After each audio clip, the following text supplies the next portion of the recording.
जय माता दी दोस्तों। श्री जगदम्बिकाय नमः। ओम ऐं ह्रीं क्लीं चामुण्डाय विच्छेद।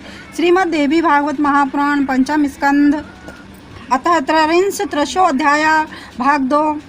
मुनि सुमेधा का सुरत और समाधि को देवी की महिमा बताना। ब्रह्मा जी बोले, इस समय इतने दूर देश में कौन साक्षी आएगा जो सत्य बात है उसे यह केतकी स्वयं कह देगा। ऐसा कहकर ब्रह्मा जी ने केतकी को साक्ष्य के लिए प्रेरित किया। तब उसने शीघ्रता पूर्वक विष्णु को संबोधित करते हुए कहा कि शिवलिंग के मस्तक पर स्थित मुझे ब्रह्मा जी वहां से लेकर आए हैं। हे विष्णु, इसमें आपको किसी प्रकार का संदेह नहीं करना चाहिए। ब्रह्मा जी इस लिंग के पार गए हैं और सिर्फ भक्तों के द्वारा समर्पित की गई मुझको लेकर आए हैं। यह मेरा कथन ही प्रमाण है। केतकी की बात सुनकर भगवान विष्णु मुस्कुराते हुए बोले कि मेरे लिए तो महादेव ही प्रमाण है। यदि वे ऐसी बात बोल दें तो मैं मान लूं। ऋषि बोले, तब विष्णु की बात सुनकर सनातन भगवान महादेव ने क्रुद्ध होकर केतकी से कहा, असत्य भाषणी, ऐसा मत बोलो। मेरे मस्तक से गिरी हुई तुझे ब्रह्मा बीच में ही पा गए थे। तुमने झूठ बोला है, इसलिए अब मैंने सदैव के लिए तुम्हारा त्याग कर दिया। तब ब्रह्मा जी ने लज्जित होकर भगवान विष्णु को नमस्कार किया। उसी दिन से शिव द्वारा पुष्पों में से केतकी का त्याग कर दिया गया। हे राजन, आप यह जान लीजिए कि माया का बल ज्ञानियों को भी मोह में डाल देता है। तब दूसरे प्राणियों के मोहित हो जाने की क्या बात है। स्वयं देवाधिदेव लक्ष्मीपति भगवान विष्णु देवताओं के कार्य की सिद्धि के लिए पाप का भय छोड़कर दैत्यों के साथ छल करते रहते हैं। वे ऐश्वर्य संपन्न भगवान महादेव अपने सुख और आनंद को त्याग कर विविध योनियों में अवतार लेकर दैत्यों के साथ युद्ध करते हैं। देवताओं के कार्य हेतु अंशावतार ग्रहण करने वाले सर्वज्ञ तथा जगत गुरु भगवान विष्णु में भी यह माया शक्ति अपना प्रभाव डालती है। तब हे राजन, अन्य की क्या बात है। हे राजन, वे परम प्रकृति स्वरूपा महामाया ज्ञानियों के मन को भी बलपूर्वक आकृष्ट करके मोहित कर देती है। जिन भगवती के द्वारा स्थावर जंगात्मक यह संपूर्ण जगत व्याप्त है, वे ही ज्ञानदायिनी, मोहदायिनी तथा बंधन एवं मोक्ष प्रदान करने वाली। राजा बोले, हे भगवान, मुझे उनके स्वरूप, उत्तम बल, उनकी उत्पत्ति का कारण और उनके परम धाम के विषय में बताइए।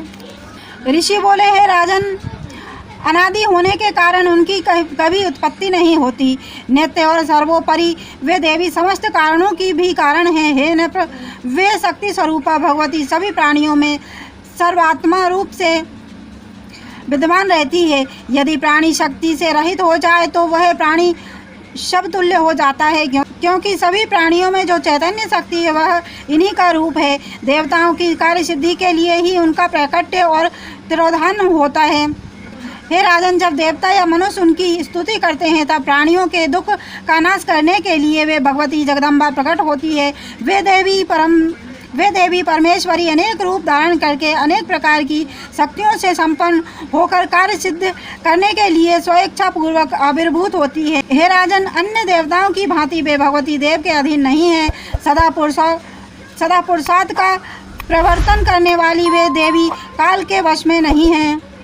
यह संपूर्ण जगत दृश्य है, परम पुरुष इसका सृष्टा है, वह करता नहीं है। वे सत असत्य स्वरूपा देवी ही इस दृश्यमान जगत की जननी है। वे स्वयं अकेले इस ब्रह्मांड की रचना करके परम पुरुष को आनंदित करती हैं और उन परम पुरुष का मनोरंजन हो जाने के बाद वे भगवती शीघ्र ही संपूर्ण सृष्टि प्रपंच का संहार भी कर देती हैं। वे ब्रह्मा, विष्णु और महेश तो निर्मित मात्र है। वे भगवती ही संपूर्ण लीला से उनकी रचना करती हैं और उन्हें अपने कार्य जगत का सृजन, पालन और संहार में प्रवृत्त करती है। वे देवी उनमें अपने अंश शक्ति का आरोपण कर उन्हें बलवान बनाती है। उन्होंने सरस्वती, लक्ष्मी और पार्वती के रूप में उन्हें अपनी शक्तियाँ दी है। अतः वे त्रिदेव उन्हीं परम्बा को सृजन, पालन और संहार करने वाली जानकर प्रसन्नता पूर्वक उनका ध्यान और पूजन करते हैं। हे राजन, इस प्रकार मैंने अपनी बुद्धि के अनुसार देवी का यह उत्तम महात्म्य आपसे कह दिया। मैं इसका अंत नहीं जानता। इति श्रीमद्देवी भागवते महापुराणे अष्टादश सहस्रस्यां संहितां पंचम स्कंदे देवी महात्म्य वर्णनम नाम त्रयोविंशतिशो अध्याय। और देवी भागवत की महिमा सुनना अगर आपको पसंद है तो चैनल को लाइक एंड सब्सक्राइब करें। धन्यवाद।